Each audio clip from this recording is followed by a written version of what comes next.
Hello everyone, I hope you guys are all having a fabulous Monday. Today I'm coming at you with another Minks Monday Q&A. I know I told you guys that I was going to be doing my personal Q&A today. I know, but after thinking about it, Minks Tuesday just doesn't make sense, so I left it Minks Monday and I will be doing my personal Q&A tomorrow.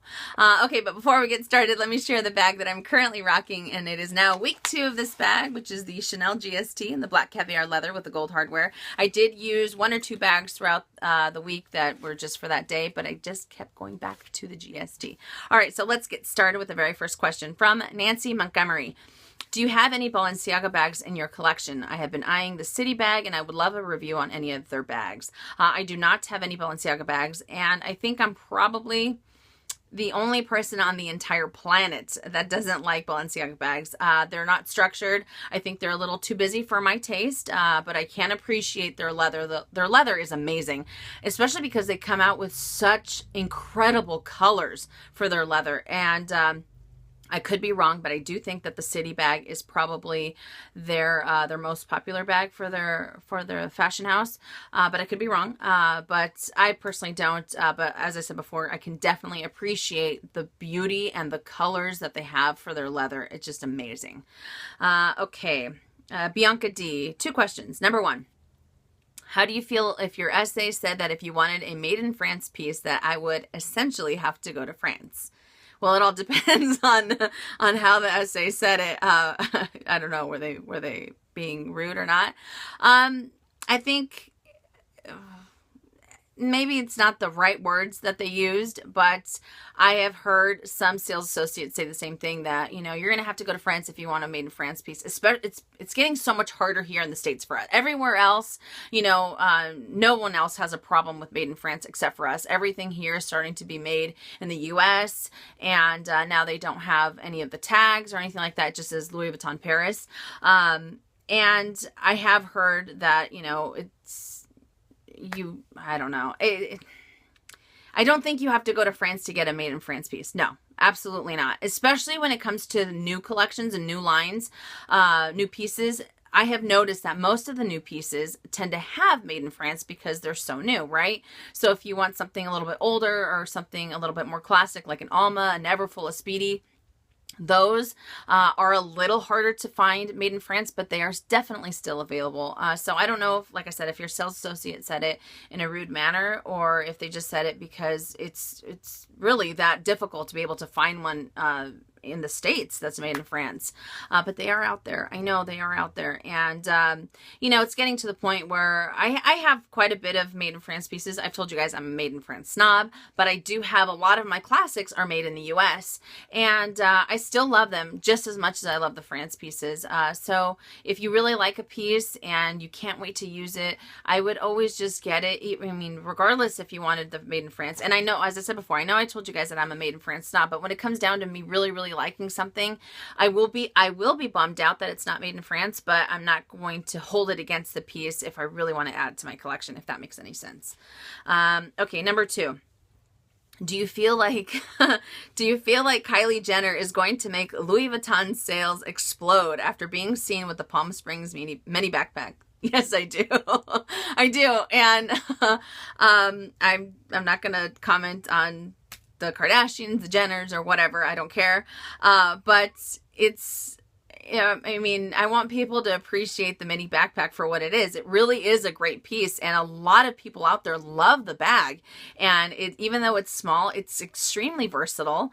And, you know, I feel like people might end up getting it just because a celebrity has it when they're not really, you know, in love with the brand like we are. I don't know. I think it's just because that's how we all feel. I mean, I don't want to speak for all of you guys, but I feel that most of us like the brand because of the brand, you know, not because the celebrity's carrying it. But yes, I feel like that will cause the mini backpack to flood the market, definitely.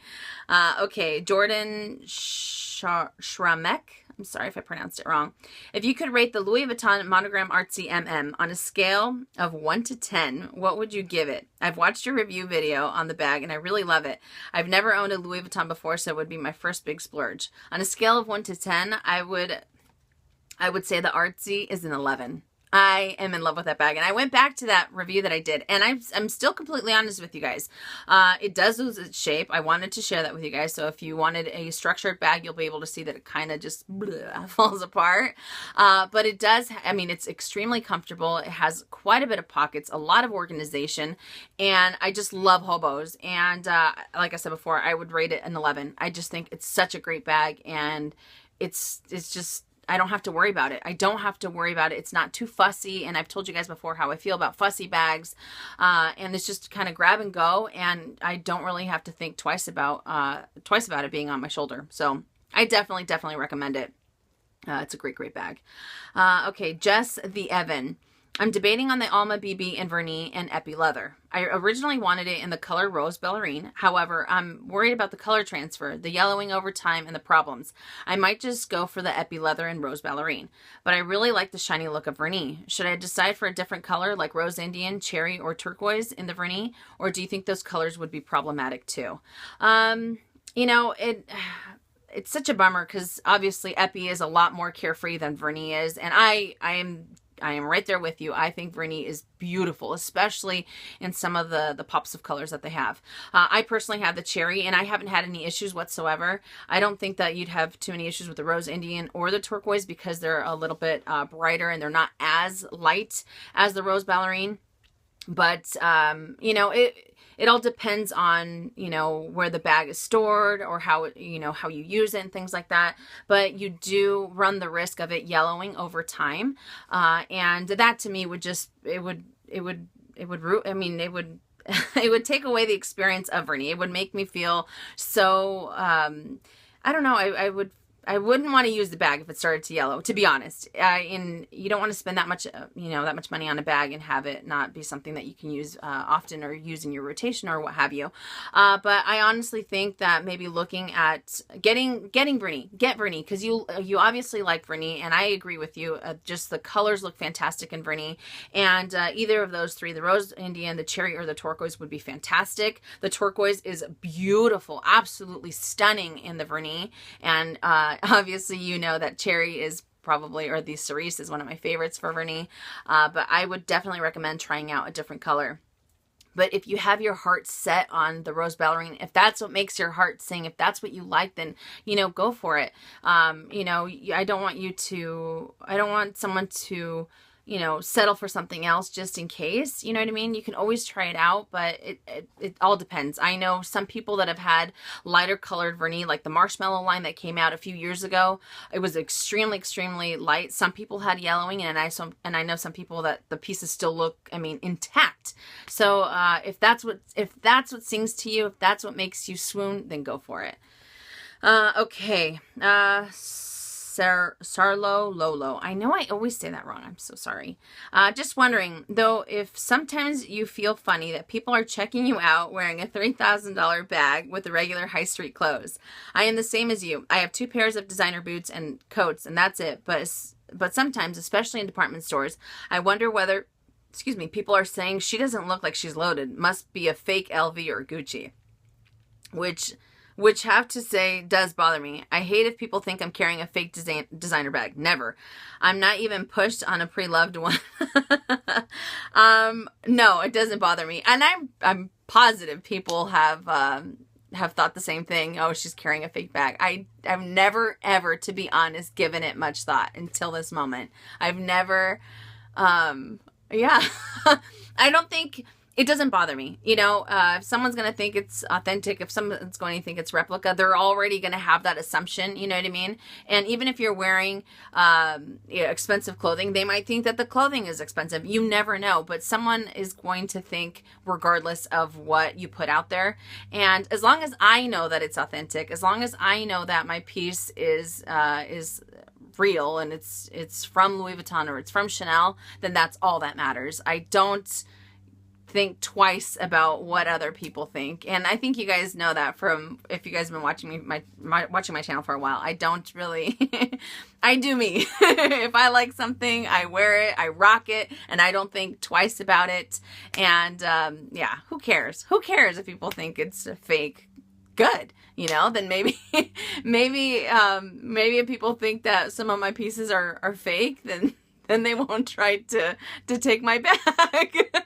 I don't know, but no, I wouldn't sweat it. Okay, Kyle Cheeseman.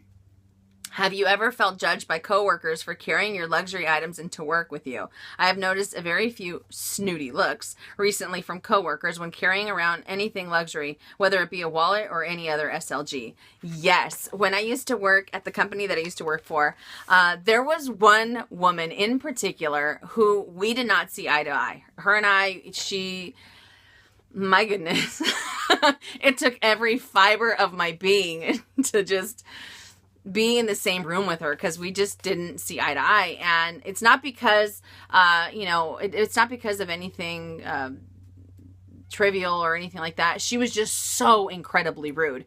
And, if I ever comment on something, it's because someone's asking me. I will never purposely say, oh, no, you need to do it this way because I say so. And that's kind of how she was. She was extremely rude, very, very loud. And she would make people feel so bad about what they liked or what they did. And she'd kind of voice it to everyone else. So she would be across the room and she'd say, oh my God, I can't believe you're wearing shorts. It's 40 degrees outside. That type of thing, and she'd keep going on and she wouldn't let it go. And when I would bring in my luxury goods, I'd always rock my bag or my shoes or whatever. And she was like, oh my gosh, why are you spending $2,000-$3,000 on a bag? That's so stupid, blah, blah, blah. And she'd keep going on and on. And finally, I just had it and I said, shut up. I don't care what you think. I don't care. I didn't ask for your opinion. I don't use your paycheck to buy my things. So shut up. I was fed up. I was so fed up with her. And some of my coworkers, they looked at me and the other ones were like, yeah, they started giving me a round of applause because no one really put a cork in her mouth. You know what I mean? But she would constantly do it. And like I told you guys in the previous question, I don't care. I don't care what anyone thinks, whether they think I'm loud, I'm happy, I'm sad, I'm mad, I'm fat, I'm skinny, I'm whatever. I don't care. I never try to address, someone thinking nasty things about me. But in this scenario, I was done. I was done. I'm like, I cannot take this anymore, and it's funny because that same person, she was recently divorced, and before her divorce, she would splurge on brand new cars. She would get ATVs. She would get a bunch of other toys for her and her family. And I never once said, well, why are you buying that? It's so expensive, blah, blah, blah, And after her divorce, she was just everyone, whether it was my handbags or whether it was a perfume that someone bought that they were just really excited about. She's just like, why don't you just go to Walmart and get the Calgon, body sprays? And I'm just, why do you have to be so negative? You know what I mean? After that, she left me alone. But to be honest, I'd walk by and she's like, oh, there she is, Miss Snooty Bitch. I'm like, okay. If you say so, whatever helps you sleep at night, sweetheart, is what I would say. And I'd laugh and I'd walk away. But yeah, just thinking about that kind of brought up old memories. Okay. But wait, before I continue, it doesn't matter. It doesn't matter, as I said before, what anyone thinks, what Snooty Co-Workers have to say. If you like your item, you work hard for your item, why not splurge on something you like? You deserve it. Definitely. Okay. JK Whip. Have you ever lost a luxury item? I recently lost my Adele wallet when I was leaving a cab. Oh no. And now I'm not sure if it's worth repurchasing it again. If you haven't, would you repurchase the item again? I have lost, 2 luxury goods. I've lost a Fendi clutch. I have lost a Gucci, cosmetic bag. This is years ago. Have I lost a Louis Vuitton item? I don't think I have. Maybe, but it's not, I don't think so. I might have. But obviously I haven't repurchased the Fendi or the Gucci. I never did. If it was a Louis Vuitton piece, I would be devastated, just like you, especially with a wallet, because you have everything in there. I mean, besides losing my phone, which has everything on there, your wallet is just as important. But if it's something that I really, really liked, I would definitely repurchase it again. And the wallet, that just, oh, I'm not sure if it's worth repurchasing it again. You can try a different one. So maybe when you got the Adele, maybe you were thinking, well, I really like this one too. Maybe you can go for that one instead. That way you don't have, you know, you don't have that same feeling that you had when you found out you lost your Adele wallet, if that makes any sense. You know what I mean? So now you have a new wallet that you can use and you can love as well. But oh, I can only imagine. I'm so sorry, doll. Okay, CV Love. Choosing between the Vernis key pouch or the Empreinte key pouch, which would you go with? I value your opinion. Oh, thank you. You're so sweet. So here we have my Vernis key pouch, which is the Rose Indian, and then I have the Empreinte key pouch, right? This was a gift. And this was a gift, and I really, really like it. I love the color, as I've told you guys before. Vernis is just beautiful. Everything just pops. It looks so much prettier in Vernis. The Empreinte is just wonderful because it's extremely carefree, especially if you go with the noir or the darker colors. Out of the two, as much as I love Vernis and as beautiful as I think it is, I think this one's definitely the winner in my eyes. Last week I did a comparison between this and the Chanel. This one seemed like it was a better deal for the Chanel. And again, just being carefree, I don't have to worry about it. With this one, you kind of have to worry with what's it called? Like if you have not newspaper, any kind of print that you put next to it, it'll kind of take that up, and you always run the risk of color transfer. Obviously not as much when you have darker colors or something a little bit brighter like the Rose Indian. But this one to me is just awesome. And I know, I forget how much this is. I think this is $3.90, right? If I'm not mistaken, this one's $4.40. So it's a little bit of a price difference, but definitely peace of mind always speaks volumes to me. And I honestly think that the Empreinte is definitely a better investment. And I love this, you know, and I like the fact that you have a little pocket here. But this one just seems to be a little bit more, you're able to fit more and you're able to stretch it out a little bit more. You don't want to run the risk of stretching this out too much. As I said before, Vernis is still somewhat of a resilient type of leather, but this one to me is just a lot better. So between the two, I will always go for the Empreinte versus the Vernis. I think that's probably why I'm leaning towards getting an Empreinte bag in the future versus getting another Vernis. And the funny thing is that I'm always attracted to Vernis. My eye immediately goes towards Vernis, but I don't like the fact that I have to be careful at times. Again, I'm not saying that it's you have to baby it too much, but I like to be able to wear a bag and not have to think twice about it. Kind of like the Artsy in which I told you guys about earlier. Okay. Squealer 49. Is there a luxury piece that after second thoughts you said, what was I thinking? After purchasing, what luxury piece would you purchase over and over again if it were lost or damaged or etc.? Okay, what luxury piece that after your second thought said, what was I thinking after purchasing? I'm going to have to say, and I really tried to give it some praise. I really did. It was the Louis Vuitton croissant bag. I haven't talked about it in quite some time. But I really liked the idea of the bag, but at the minute I started using it, I was like, I said the exact same thing. I said, what was I thinking? You know, when I first started my Louis Vuitton collection, I think I was more so thinking of quantity, not quality, and things that I would just start adding to my collection just because, and not because I needed them, not because I could use them, and they would never get into my rotation. So obviously I've gotten rid of a lot of those pieces, but it would definitely have to be that croissant bag. That is, in my opinion, that is one of the ugliest bags. It was the size, and it just, the shape of it, it was funky. Everything, I could only fit small things in there. I couldn't line them up. It was really hard to be able to get in and out of the bag because of the opening. And the handle, my goodness, the handle was the worst because it would start to kind of wave. It would wave on its own. You'd set it down and it kind of collapsed. It was just a funky bag, and I'm just so happy that it's not in my collection anymore.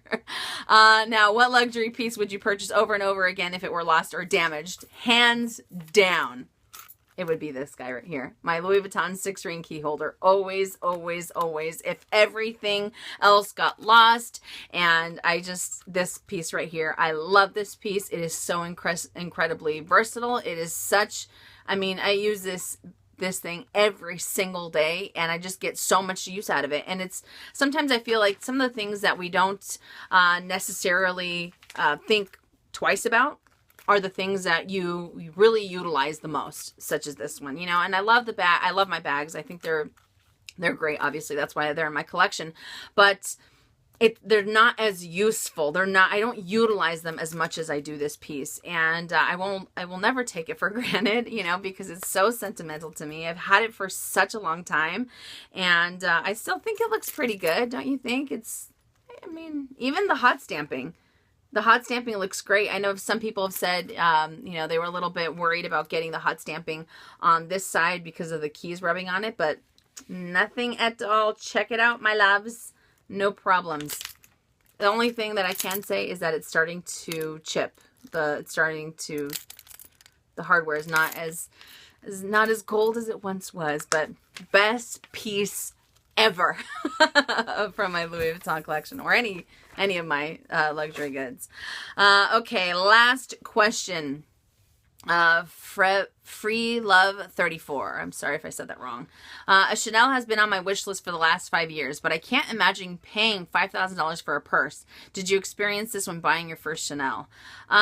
No, actually, I used to have a few Chanels even before I started my channel, and I'd buy them and they would sit on my shelf and I would end up getting rid of them. So I never really got to fully experience them. It wasn't until, I'd say, a few years later that I bought a GST, and then I think I returned it because I was freaking out about it, because I think it was more so one of those bags that I was going to keep in my collection, you know. And I had the whole buyer's remorse thing, so that's a whole different subject. But when it came down to my jumbo was what really made me think twice about Chanel. And I was super nervous. I have talked about this before in a few Minks Mondays. I've talked about this in a few other videos. I was super nervous, and I felt it was kind of surreal, and it was kind of it was extremely overwhelming. And I also felt that I started to feel kind of like a panic attack, because I started thinking, oh my gosh, I'm going to spend almost $6,000 on a bag. What am I thinking? What am I thinking? And I just kept saying over and over again, you know. And I had worked really hard. I had set a lot of money aside to be able to pay for the bag. You know, I didn't have to put it on a credit card or anything like that. And I was just so worried. And I think I was at the boutique for, I mean, I don't even know how long I was there for. I was there for quite some time, you know. I just kept going back and forth, and I kept telling my husband, I'm like, should I get the smaller one? Should I get the smaller one? And he's like, are you going to use the smaller one? I said, I don't know. He's like, Minnie, you set this money aside.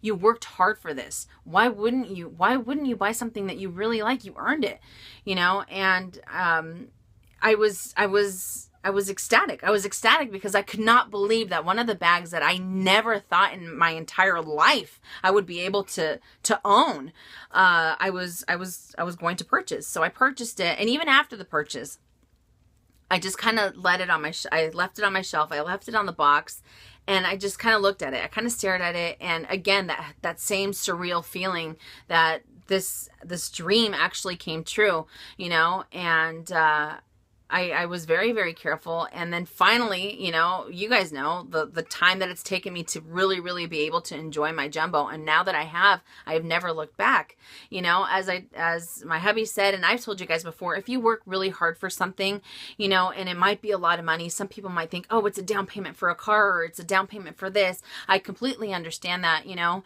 But if you really like something, if you work hard for it, if it's something that just really makes your heart sing, we only live once. So why not get something that will let you, you know, kind of share that happiness, you know what I mean? So do it. I say go for it, and, you know, and take my experience as a little bit of advice, because I wish I would have done it a lot sooner. Had I done it a lot sooner, I definitely would have saved a lot of money, you know. But it just, I don't know why I worried so much, you know. And my husband's right. I'm right about a lot of things I'm right about, not a lot of things. I'm right about the fact that if you work hard for something, you earn it. You earn it, and you are allowed to spend your money on whatever it is. And if you're worried about someone telling you, oh, it's a lot of money for this, why do you have to do that? Don't listen to it. Don't listen to it. If you love something, whether it's a handbag, whether it's a brand new car, whether it's a piece of jewelry, whether it's pots and pans, whatever it is, you are entitled to spend your money on whatever you choose. And if it makes you happy, that is all that matters. All right. So I wish you good luck if you decide to get your bag, and you will be fine. And make sure you rock that bag if you do. But that does it for Minks Monday. I know I cut it a little short. I did answer most of the other questions on the online. My goodness, I'm like drawing a major blank right now. But thank you guys so much for all the wonderful questions. And like I promised, tomorrow, I know I said I promised last time, so get rid of that. Tomorrow will be my personal Q&A. So thank you so much for watching, and I will see you all tomorrow. And as always, make it a fabulous day or not. The choice is yours. Have a great day, you guys.